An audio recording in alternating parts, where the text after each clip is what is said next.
Okay, this lecture is what I call the oracle of life, namely the geochemistry of light-stable isotopes.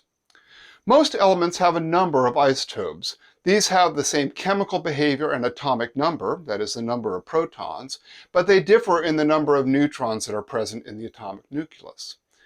Isotopes with fewer neutrons are said to be lighter than those that have more neutrons, reflecting the difference in their atomic mass. Most important in this class are carbon-12, 99% of all carbon, and carbon-13, a little under 1% of carbon on the surface of Earth.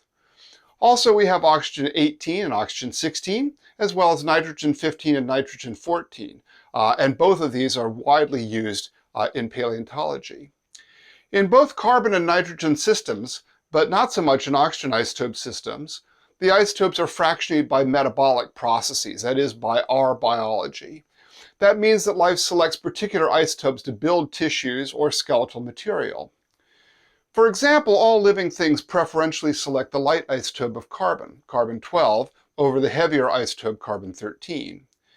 Fractionation happens because of kinetic effects. The lighter isotopes are literally more reactive and form less stable chemical bonds than the heavier isotopes do.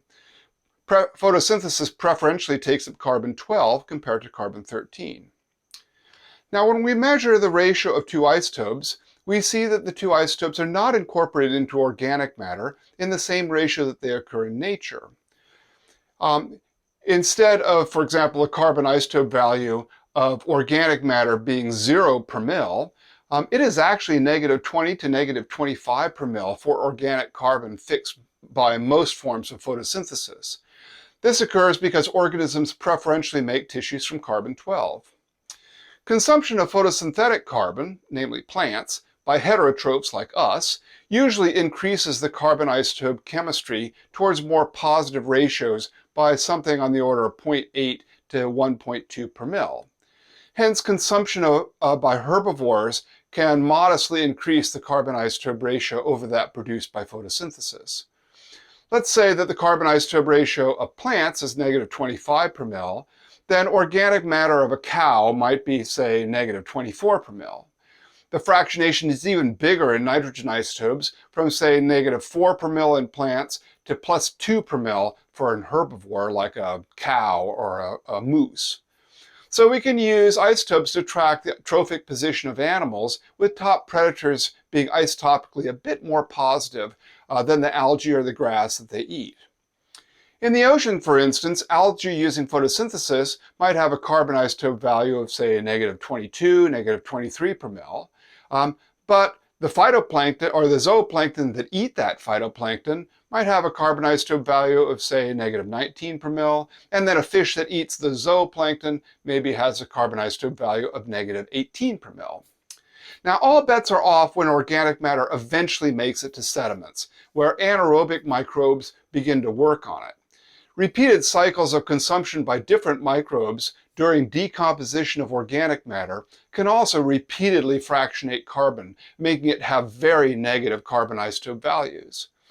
For instance, methanogenic archaea consume phytoplankton carbon repeatedly and end up with a carbon isotope value of, say, -30 to -45 per mil. On the other hand, methanotrophic bacteria that are actually eating that methane, perhaps repeatedly, cause the carbon isotope value to become, say, -60 to -85 per mil. There are a couple of take-home messages from this. First, the amount of fractionation of isotopes is often a great indicator of the presence of various types of metabolic processes, and hence the organisms that use those particular metabolisms. This is really handy before we have multicellular life, because we can assess when various metabolisms arose based on their carbon isotope chemistry. For instance, we can see when phytoplankton get going when organic matter has a carbon isotope ratio of, say, -19 to -25 per mil. Likewise, we can see when methanotrophs arose when we start to find organic matter that has really negative carbon isotope values. As it turns out, there is evidence of methanogenesis in some of the oldest rocks on Earth. We can also track ecosystem structure. In a food chain, animals far up the food chain will usually have more positive carbon isotope values than those closer to the primary producers. We will encounter fractionation again in this class because abiotic processes like environmental temperature, evaporation of water, carbon burial, and so forth can all be tracked using isotope systems.